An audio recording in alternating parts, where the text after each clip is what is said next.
Hey, good morning, I guess, or afternoon or evening, depending on where you are in the world.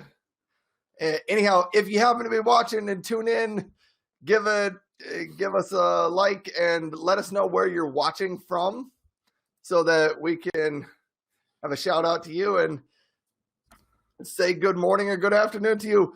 Anyhow, I'm Ryan Swanstrom and I am here today with Marco Novo. We are, hey, Marco's here. Thanks for leaving a comment. Hello. Hello, America. Hello. Yeah, I got access to Restream.io's beta program to bring in a guest on Restream, and I thought I would try it out and just go live and see how it could work. And so I actually put out a message on LinkedIn and said, hey, I got beta access. Who wants to join this conversation? Who wants to try this out? And Marco said, me. So here I am. Here we are. Well, if you go to the chat feature now, Ryan, I think you may have there my comment on LinkedIn. I do. And then if you hit the comment, it will show on the screen. There, that's pretty nice. Oh, so here's an interesting thing for people who are watching and maybe live streamers may not. Restream.io actually brings in your LinkedIn comments, which StreamYard does not, and I think most of the other ones do not. I didn't know any of them did. So that's kind of cool that if you leave a comment and a shout out on LinkedIn, it'll show up here in Restream. Anyhow, I wanted to throw it over to Marco for a quick second. Tell us just a little bit about yourself and, give us a brief introduction to who you are and what you do. Well, first of all, I'm Portuguese from a small town in the north of Portugal, close to Spanish Galicia. So I'm a marketing consultant, which in September 2015, someone asked me to join a live stream on Blab. I don't know if you... Blab? If you were... Yeah. They were online, I think, just a couple of months. I love the experience of being live. And with more people, it's even funnier. It's an amazing... And it was, as I used to say, it was love at first live.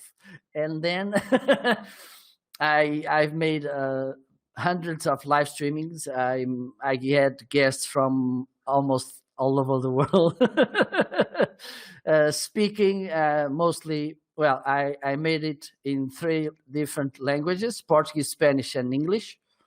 Maybe one day I will come with French. Wow. And that's how well, by now I'm also a live streamer teacher, trainer, consultant, mentor, and I love this. I think it's the most powerful way to create content and connect with your audience. It's live streamer by far for me, and I love. That's why when you ask someone to join you, I put my hand up.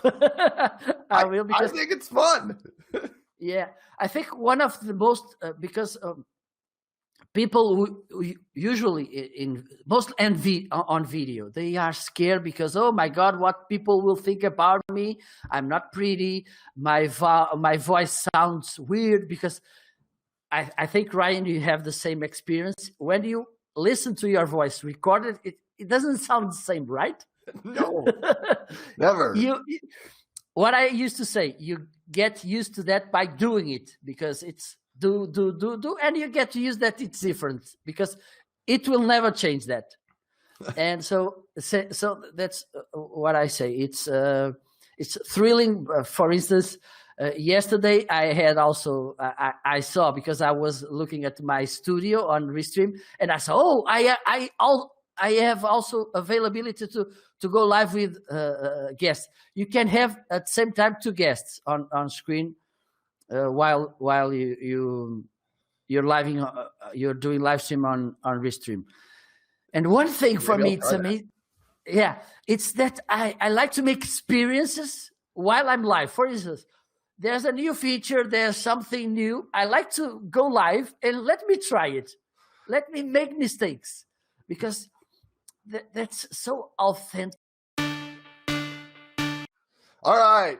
Well, hey, thanks everybody. I'm trying out Restream.io and some of the features today with Marco Novo. He's a live streaming expert. He's been live streaming for a long time, and I'm sending him another link to join back in here. Anyhow, we're trying out Restream features and some of the things Restream has going on. I got some beta access to invite a guest into a show, and we're testing out how it's working. So far, it has not been flawless. It dropped our meeting, I don't know, about 5 minutes into it. And then when we joined back up, we had 3 screens, but you could only see one of us. And that's what's going on. Oh, Marco is back. I don't think I can hear you yet. So let's just see. Anyhow, if you happen to be watching out there, just let us know where you're watching from, and let us know if you can actually see Marco on your screen as well, because I'm a phantom. I'm the ghost. hey, you're back. You're back on mine. Now I see myself. I see myself on the screen. There we go. There we go. We're back together again. Oh, how many previews do you have below? Just 2. Oh my God, it's so weird. Yeah, no, the black stripe. I don't know where that came from. I think it was because you mentioned that we could invite up to 2 guests into the show, and Restream was listening, so they just opened up another spot for that other guest, and they're just not here. It's the ghost. I suppose if anybody out there is watching and you want to try to join in, leave us a comment and let us know, and maybe we can squeeze you in. I don't know if it'll put you in the space of the black stripe, or if it'll just squeeze us all over. You may fit there, right? All right, so I do have a couple of quick questions that I always ask all my guests. Okay, go for it. So I'm going to ask you, and you are my first international guest. So it's a pleasure. I'm assuming some of these will apply to you. Okay. First question, how many cups of coffee do you drink every day? 2, 3. But we have, in Portugal, we usually drink espresso. We don't drink that big cups of coffee as you used to drink. We have the smallest one. Espresso, Italian espresso, and I drink about 2, 3 per day. But it's a strong coffee. All right. Hey, gotta know. I didn't know if coffee was a big thing in Portugal. Yeah, absolutely. More like espresso is type of thing. It's for instance, if you want to meet somebody, we don't look. We don't say, "Oh, let's meet." No, let's have a coffee. Wow, that makes sense. What's your favorite restaurant? I asked this of people in the United States, and here's the thing I've noticed: everyone I've asked, nobody has given a chain restaurant I've ever heard of. They all have given a local restaurant in their area that's their favorite. So well, you're welcome to give whatever you want for an answer here. Your favorite restaurant, assuming it was not coronavirus time. Where's your favorite place to go eat? Well, fortunately, thankfully, I live in a place where we have amazing food. I don't know if you already have been in Portugal. You should, for sure. And we have fish. We have amazing fish dishes, and also meat, of course. But maybe a restaurant called Camelo, which translating is camel. It's a well-known restaurant here. They have amazing food, really traditional, and not so expensive. I think one thing that we have here, most on the north of Portugal, is that you can eat good food, really tasty, big quantity, and for foreigners, It's not expensive at all. All right. So you're in northern Portugal. Are you near the coast? Or Yeah, are you more near the inland? coast. Near the coast. I live. Right. I take 10 minutes to reach the beach. Oh, that's nice. I live in the middle of the United States in South Dakota, so I have to go, I think, 20 hours in about any direction to get to. Yeah, I don't need that so much time. Get to an ocean. I'm Yeah. about as far from an ocean as you can get, just about anywhere on Earth, except I suppose if you're in the middle of Russia. If you have an idea, with that 20 hours, I think I can cross my country almost 4 times. Probably. You could go to the beach and the far side of the country 4 times. Yeah. Yeah, absolutely. All right, next question. When you read books, are you an ebook reader? Are you a paperback book reader? Or are you a person that just doesn't read much for books? Well, I'm mostly paper because I liked the feeling of the paper to write down, to take some notes, to underline, and the smell is different. But I also consume some Kindle books. Yeah. It depends in my mood, where I am. For instance, if I go on a trip, on the plane, on the bus, I used to take my phone and let's read something. But absolutely, I'm a reader.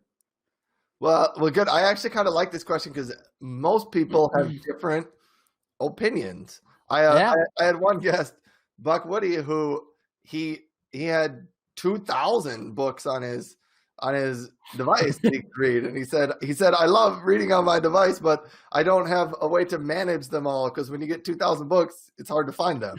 Absolutely. It's probably better than 2,000 books on a bookshelf. You'd have trouble with that. Next question: when you were growing up, what did you dream of becoming, or did you just dreamed of becoming a live streamer? No, not at all.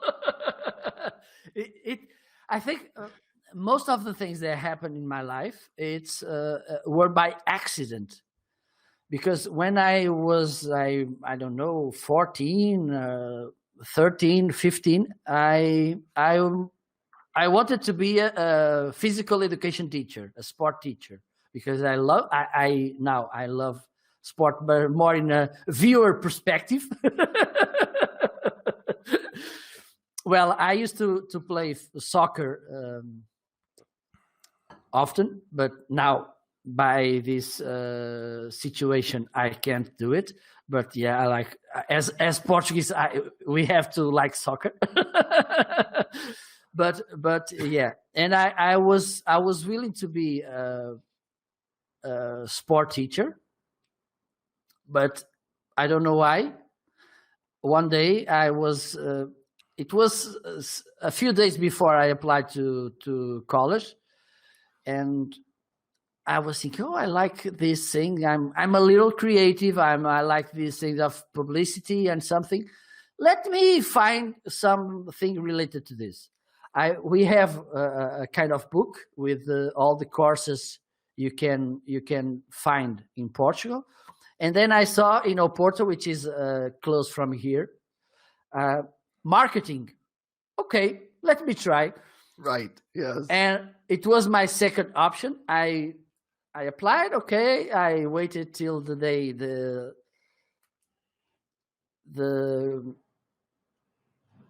things are released, and then okay, marketing. It was at the beginning, it was a problem because I didn't went to classes. My bed retained me. I had no business background at all. I didn't know anything about economy, management, and accounting. And where I made my grade, these things were big things for them. And I understand it's good when you are learning marketing to understand the whole thing, because it's important. You can't just go make outdoors and publicity without understanding how things work on the backstages. So I had this problem, but then I felt deeply in love with this thing of marketing, and I think it worked. I think I don't know about you, Ryan, and those of you who are on the other end of the screen, but sometimes random things happen, and it's where the magic happens because you allowed random things to happen in your life. And I don't know if you wrote. I have a book by Ed Catmull, which is the guy from Pixar. It's about creativity. I don't know if I have the book there. Let me check. I think I've heard of this book, but I cannot remember what it is called. I think it's something about creativity. I don't know if I already took it. Let me just check. Yeah, Pixar book. Yeah, the creator. It was by the creator of Pixar, right? Yeah. And he I think it's Creative Inc. or something in English. And he talked because we have lots of gurus who says that success it's a path that you can build and you control everything and oh my God and they like to look clever and they are okay. I'm so visionary. I know everything that will happen because I'm controlling everything, and it's a lie because I talk. Because of my experience, I talk about so many people's experiences. Some random things that happen in your life, and they took you away to another place.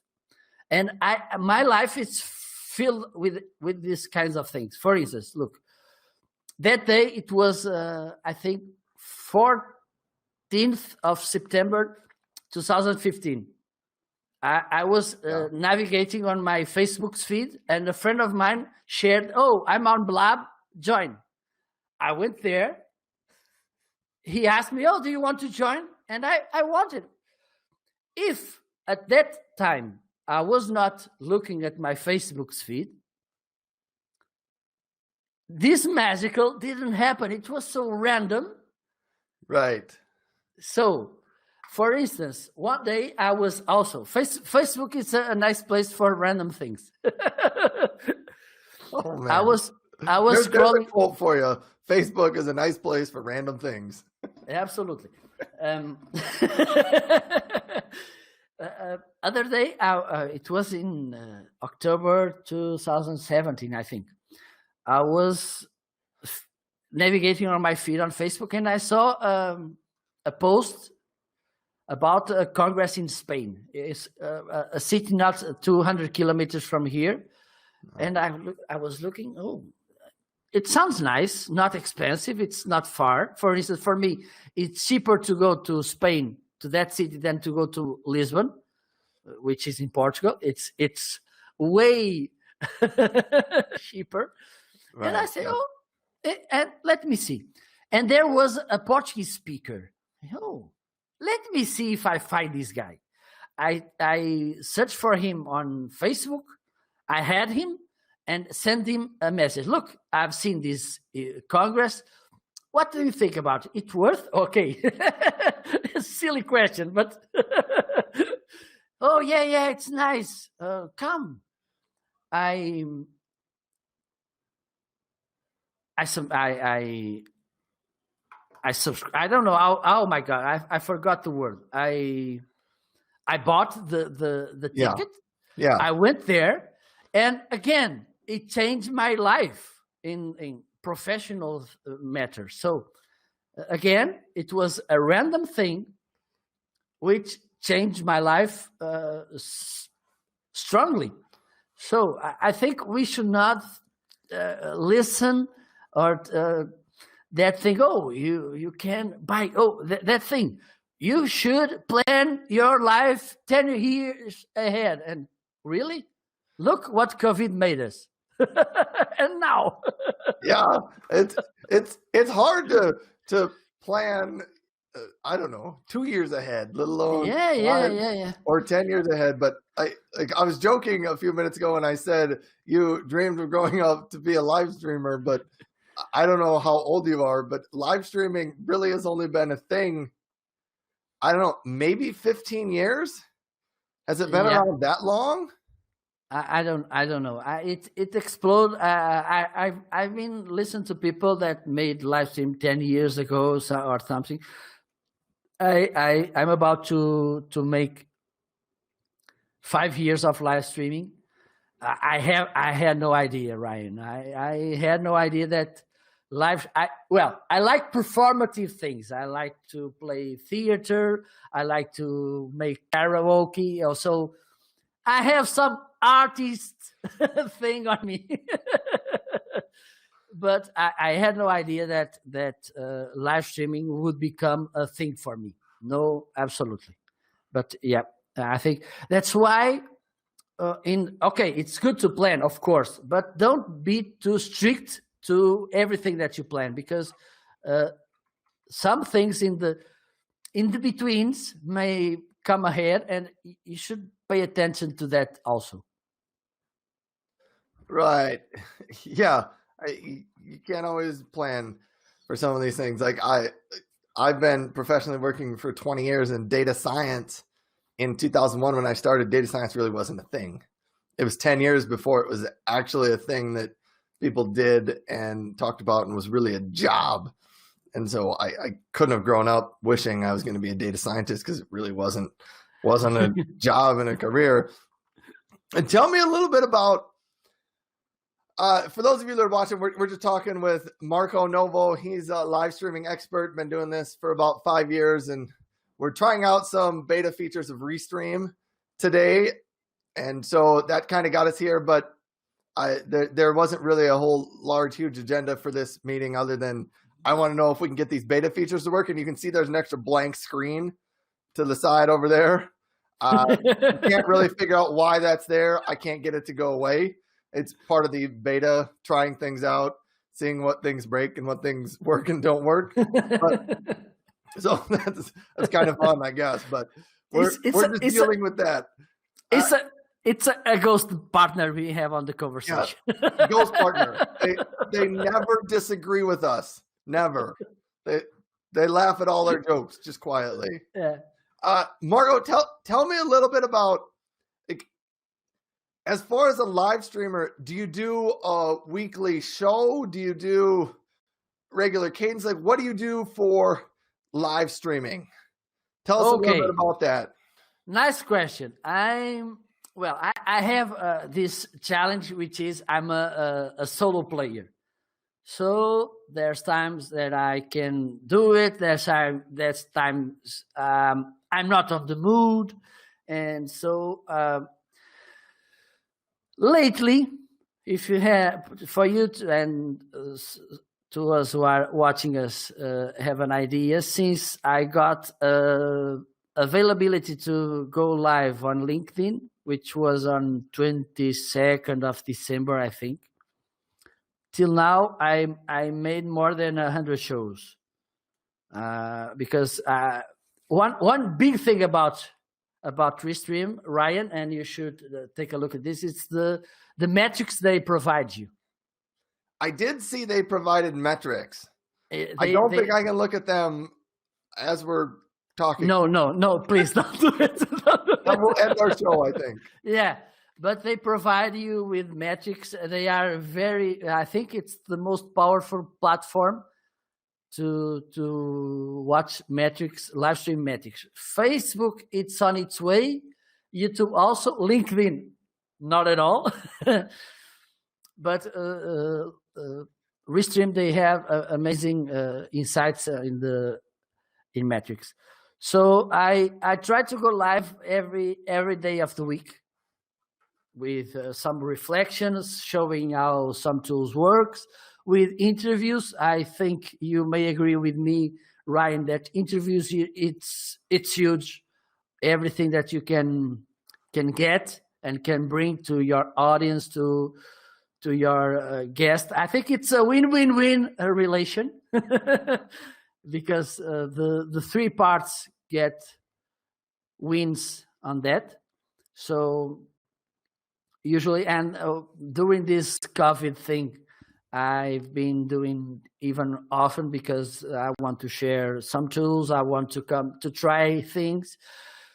I also use this to create content which later may become part of a membership site, membership I will make with lots of content. Okay, how to Right. Yeah. use virtual cameras, how to make graphics to your shows, uh, how to use these different tools: StreamYard, Be Live, Restream, Go Light, Go Light Stream, OBS, and everything. So usually lately I'm doing a live in the work days, one per day. All right. Yeah. You briefly mentioned LinkedIn. As far as a live streaming platform, LinkedIn is the worst of all of them. Absolutely. I think as far as features it provides, and yeah, it's strange to me. Like yesterday you went live and you messaged me and you said, "Hey, I'm live." And I looked at my phone and I said, "I don't know that you're live, and I don't even know where to go to find it." I went to your LinkedIn page and it doesn't show it anywhere on your LinkedIn page. It doesn't say, "Whoa, Marco's live. Click here to join the live stream." No, Yeah, it doesn't.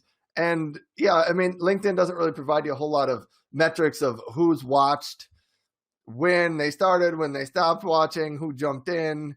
I mean, it tells you a little bit about how many people click the like or the love button on it. But yeah, LinkedIn, it's not a great platform for live streaming, but the audience on LinkedIn is good, and it's people that I like to reach and engaging, and they like this. It's the audience that I like the best.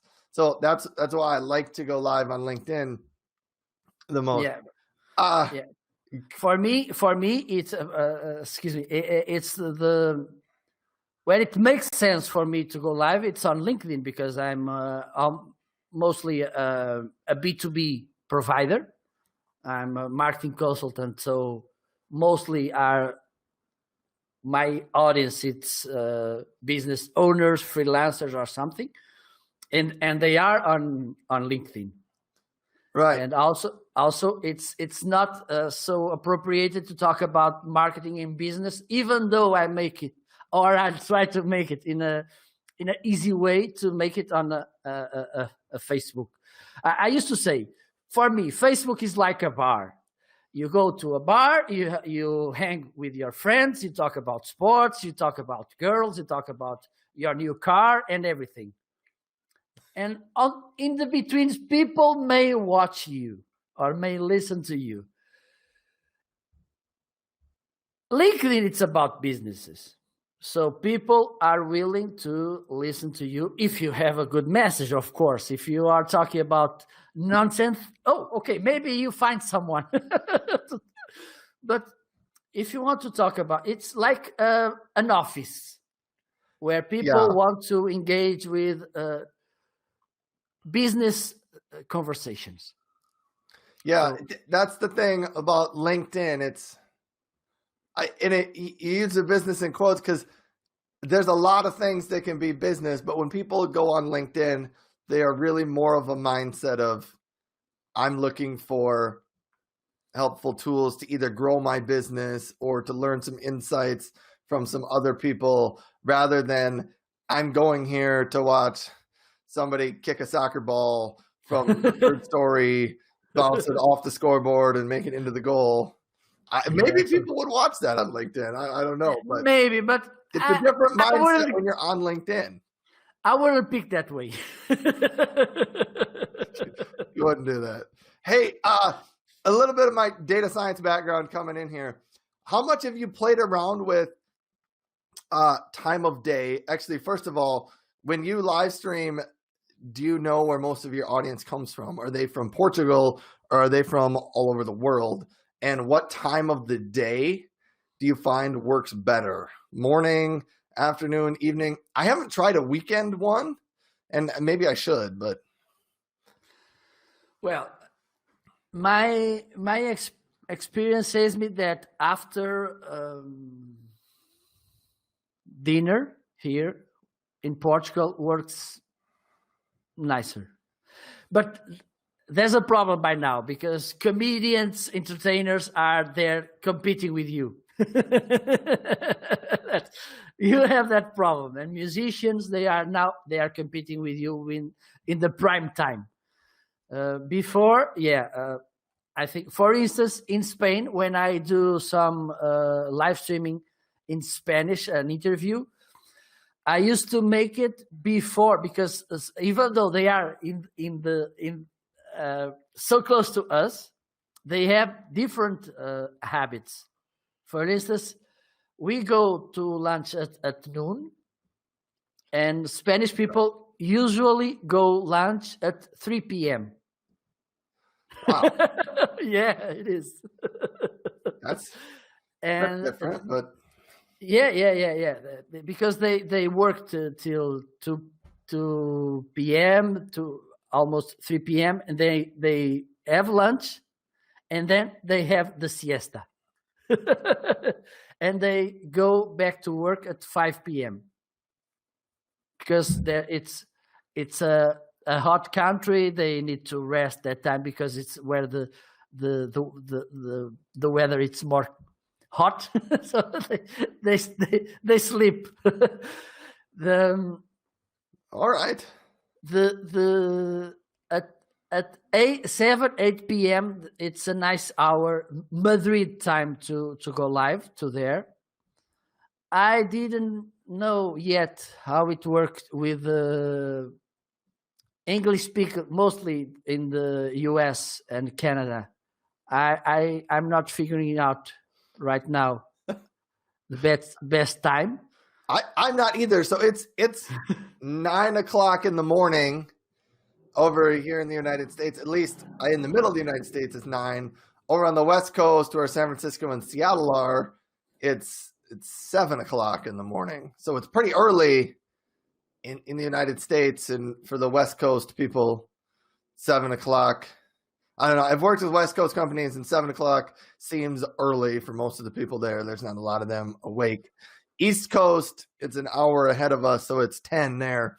I don't know. So this is one of the earliest morning ones I've done, but I think find out different times. Anyhow, if you got a question out there, let us know. We're talking about live streaming with Marco Novo. We're also trying out some restream features. So let us know if you have any questions about live streaming or any questions about Marco. You can ask him his biggest secrets, and he can tell you great ideas. I think about this, the time, it's your work on promotion or the show promoting. Yeah, it's important. For instance, if you can, even though I'm not doing that, if you can to make it in the same day at the same time each week, for instance, it will be great because people will get used to that. Okay, at 9 p.m. on Thursday, we have Ryan doing his show. Yeah, I've heard that a lot, that being consistent. Yeah. And you don't even have to do it every day. Like, even if you pick one day a week. And absolutely. Consistently do it there. And I haven't quite got there yet. I'm still. I know. Yeah. It's challenging. It's challenging. Especially live. I mean, it's hard to pick a time that you can always get a guest to show up. Yeah. For instance, that's one of the challenges. Yes. And if you're sick, if you're not in the mood and everything, it's not good to. But for instance, if you create an email list and before going live, for instance, this week we'll have show at this day at this time with this guest talking about this. Chatbots also, it's a nice way to promote your shows, and I think for you it's not that easy, that hard to deal with chatbots. Probably not. I've never used one of these. I've actually, using computer programming code, I built my own chatbots, but I've I think in Facebook now you can just go Yeah. in and click some buttons and create a chat bot and have. Yeah, absolutely. ManyChat, it's huge for that. You can also create some graphics and then share it through the other platforms, Instagram stories, Twitter, Facebook stories, Facebook. Then it's important. There's 3 stages: before show, during the show, and after the show. During the show, what you can do is make an amazing show so you can grant some people to the next one. You can announce at the end, for instance, next week I am going to have here someone and we'll talk about this one. Please join us. Remember, set a reminder or something. It's nice. And then there's one thing most of the time we forget about is to give new life to our contents. I mean, you can use the content you made and slice it and use it like nuggets on social media. You can reshare the video once in a while. It's something that, for instance, because of the algorithms, there are people that are not seeing this because they don't see the notification, and maybe tomorrow they will tomorrow, no, it's too soon. But at the beginning of next week, you can impact another audience. You need to understand that also.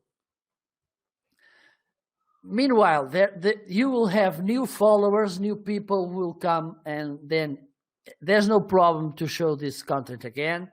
And it's important, for instance, to rip off the audio from your videos and make a podcast, to upload this to other platforms which are not now. For instance, you're broadcasting on LinkedIn. If you're not broadcasting to YouTube, you can use this video and upload it there. So there are so many ways that you can take advantage of this content. Another thing I mentioned before, if you do this strategically with a really clear intention, what I'm doing now is I want to build something about live streaming. I don't know if it's a membership or a course. So I'm creating content about this topic, about how to manage webcams, how to set up a script, how to prepare to live streaming, which ways you can use, which formats you can do live streaming, which advantage you have by doing live stream interviews. Okay, then I will pick all the content, I will upload to a platform like video, for instance, Vimeo, and then I can use it as a membership. Okay, you want to know more about live streaming? There you have my membership from A to Z. You will know everything about the thing. So there are so many ways for you to give life to this content that I don't see why not. Yeah, I've had pretty good luck taking out on LinkedIn, just taking small 30 to 90 second clips during some of these live interviews, cutting those out and just sharing them out on LinkedIn. I've also done pretty good with just pulling out a quote, something interesting that one of the guests said, and just putting that on an image with the person's face. I've also noticed, I played around with this. I'm trying to get better about sort of having a consistent format of what that looks like so that people can recognize it with a little bit of branding. Anyhow, I kind of just call my interviews, I call it the example show, because I heard so many people telling me, they're like, hey, if I really had extra time, this is what I would do. I would create an interview show and then I would turn it into a podcast and I put it out there. And I thought, well, I think I can do this. I'll just call it the example show. And then if people want to know what it's like, here you got it. And so I'm slowly like working my way into that. And I have another job, so I don't have as much time for it as maybe I could. But yeah, that's kind of what I'm working on. I have a question. Do you do strip out the audio and turn it into a podcast, because I have heard differing views on that, and I need to try it for myself and just do it to see if it works. Because in my opinion, I think, the more avenues you can give people to listen at their best convenience, because like what we're doing right now, it's great. You can see our faces and you can catch some of our expression, but there's really not much going on the screen that you need to pay attention to. So Absolutely. This can be stripped out into a podcast pretty easily, Absolutely. and you don't lose a whole lot of that. You might Absolutely. you don't even get to see the blank screen if it was a podcast. Yeah, it is. Over to that side. Well, yeah. So have you played around with that, stripping the audio out? I made it. Yeah. I understand that there, as on everything, there's pros and cons. You have to deal it. For instance, on live streaming, the comments that may come from your audience, hello, and just the hello, and you have to say hello also, of course. And on the podcast, this may seem awkward. Okay. So the perfect would be to make it natively to podcast. Okay. Very focused, very, okay. Tac, tac, tac, tac, tac. That's it. But if you frame in advance, well, how you want to make it, for instance, when you make the introduction, okay, today it's the first show live and podcasting of this Ryan amazing broadcast. If you frame really well the show, that it will ease your process by reusing it as a podcast, it's the best you can do. Okay, because you know that it will save you so many times. Because, for instance, if you are talking, okay, today is the 17th show, and it's not the same on podcast, because you want to say it's live and then you have to say it's podcast. So if you understand how you can frame this, I think it's the most important secret. Right. So frame it up so that you can just strip out the audio. Because I've known some people who they will chop up their audio and take out the parts because people listen to a podcast don't want to say, click the like button on Facebook and subscribe to my channel. Yeah. And the hellos, hello, Jose, how are you? Okay, it's content that doesn't make much sense to. That's why. Okay, it can be there, and then you can rip off, of course. But I'm always thinking about in a perspective of saving time. Yeah, it takes a lot of time to chop up an audio segment or a video segment. And so, yeah, that's a good tip to think about it before you go on your show. Think about saying things that would sound good, whether you're live or whether you're listening to it later on a podcast.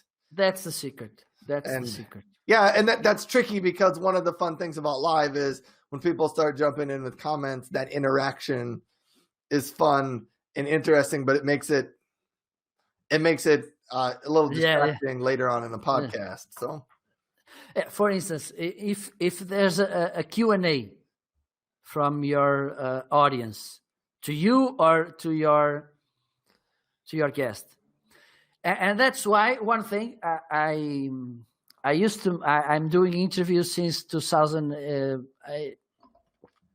2 years and a couple of months. And one day, a listener told me, Marco, because I was doing this on Be Live, I put the comments on screen. I didn't read them, so I show it to my guest. He reads the comment, and then he answered. But we didn't say it loud, the comment. We didn't read the comment loud. So if you are listening just only, you won't know which question the people make. Right, yeah. Okay? So it's another tip. If you want to use this, and another thing, Ryan, and people who are watching us, there are too many people that just listen to the live shows. Okay, mostly when they are watching the replay. They may be, okay, let me hit the play button, let me work, let me do what I have to do, and I'm just listening. Yep. One thing you should do when you bring comments from your viewers, it's read the comment, read the question. Okay, so Ryan from United States asked us, hello, Ryan, thank you for your comment, for instance. Ryan asked how to come up with new contents from a live streaming piece. Yeah. Okay, because now if you are listening only, it makes sense the answer you will give after. Right. Yeah. So that's a good tip idea there. Always read those comments. Yeah, it works the same as when you're in a big room with people and someone up in the front asks you a question, the people in the back didn't hear the question. You have to repeat it. And so absolutely. That's one of those things that if you do presentations, you kind of need to just train yourself to always repeat the question so everybody can hear it. And also to be sure that that's what people asked. Yeah. Just double check. That's what we're getting at. Oh, I was going to say, I think there was another question I had in my head, and now I can't remember it. No problem. What was it? What was I going to ask you? I don't even remember now. Well. Anyhow, I got to get going here pretty soon, so we can't go much longer. Before we leave, how do people get in touch with you or get a hold of you, and what should they get in touch with you about? Well, if they want to talk about marketing, about management, about live streaming, please, about content marketing, social media, please reach me out. It's really easy to find me on each platform. I think I'm not using this user is on YouTube, which is Marco Novo Marketing, and on Facebook, Instagram, Twitter, and LinkedIn, MFC Novo, Novo.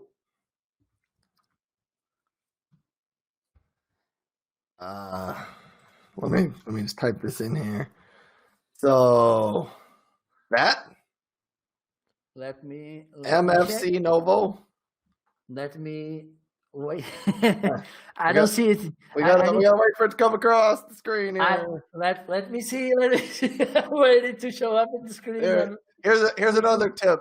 Plan this in advance to add the no problem. The topic there. Oh, it looks like live I'm typing things in. Oh yeah, perfect. Right, yeah, perfect. So there you go. Anyhow, thanks a lot for it was a pleasure. Restream with me, and let me know when you want to join me, and you can do the payback live stream. Yeah, that's a good idea there. We'll try to do that. Yeah, live streaming, it's one of those topics I'm interested in it, and I'm trying it out and playing around with it and seeing what I can do with it. And my background is so much into computer science and data science, and I'm a little surprised that my live streams so far haven't been that. And I don't know if they are or not. I don't know if it'll transition to be more of that, or if it'll keep being like this. But right now, I was just telling somebody the other day, I said, I kind of think it's an excuse for me to talk to people who I find are interesting and talk about whatever there is, whatever they get excited about, whether or not that's computer and data science or not. Because I'm a person like anybody else. I have numerous interests. I just find the things people do are super interesting. So I'm talking to kind of what appears like random people out there, but they're people who I find interesting. Absolutely. Well, I think you came up with the right mindset to do live streaming, because so many people are looking for excuses, and you just no, I want to do this. Let me do it. I will figure it out. I will say I've thought about it for a few years, but now with places like StreamYard and Restream, and I know there's a extra banner over here. Yeah, you can see it over there. There's a banner, extra blank screen over there. Things aren't perfect, but it's so much easier than it was even 2 years ago. Absolutely. I remember like 3 or 4 years ago when I looked at how would I do a video interview with somebody else, and people said you got to use Skype, but it doesn't always bring over the audio. And then I had some people said, well, just record audio on both ends, like have your guests record audio and then get it back together and sync them. And I thought, I don't want to do this. This doesn't sound easy, quick. I don't want to invite a guest on a show and then have them try to figure out how to sync up their audio and record it at the same time. It sounded hard, but now there are some tools that just make it really easy. I know what the question I was going to ask you. So before we leave, you got to answer this. So you are not in a gigantic studio room, I don't think. I'm looking at the background. No, not What does at all. your setup look like? Because people always want to know this. They always want to know, like, I want to live stream, but I don't have the right equipment and setup, and I don't have the specific, room and setup. I'm using a free platform called OBS, which can work just like a live stream platform. It's okay. But it's not, I think, if you want to start live streaming, please don't go by OBS because the learning curve, it's not easy from most of the people. So yes, I used OBS and it is not the easiest. It's not super complicated. I mean, my kids have figured it out, and I have 9, 12, 14-year-old kids. So they figured it out, but they had to get a little bit of help from me to get started. Yeah. I think when you want to start, I think one thing you want is to be capable of being really focused. So if you want too many things to manage, too many buttons to hit, it will scare you. So yes, I'm using OBS just for a virtual camera to put this on the screen. Let me. Yeah, because if you're watching and you don't know this, I'm assuming you have a green screen behind you. Yeah. Yours looks very good. There you go. I saw you reach behind when you were looking for the book. You reached behind it, and then I was like, oh yeah, you did that, and I thought, there must be a green screen there because he just picked up the windows. There's a big screen. It's not. So yours is good. I'd like caution people. Green screens are cool, and people like to just get them, and because they think it looks professional, but they're really easy to do bad, and then it just doesn't look as good. Like yours looks good because I'm assuming you got some good lighting set up. Yours. And for me, OBS, even though it's free, I've tried Manicam, I've tried XSplit VCam, also StreamYard has its own green screen feature. Vmix also, which in Vmix it's an amazing platform for live streaming. And for me, the best option to make chroma key, it's OBS. All right. It's the one which allows me better results. All right. Yeah. I haven't played around with green screen much, but yeah, I have one. I don't use it. I'm okay with what my background looks like here. And it's like what you said before, I can worry about a million things that need to be perfect. I've discovered I just want to go live, even though I have absolutely nothing on this wall. And that's good. That's good.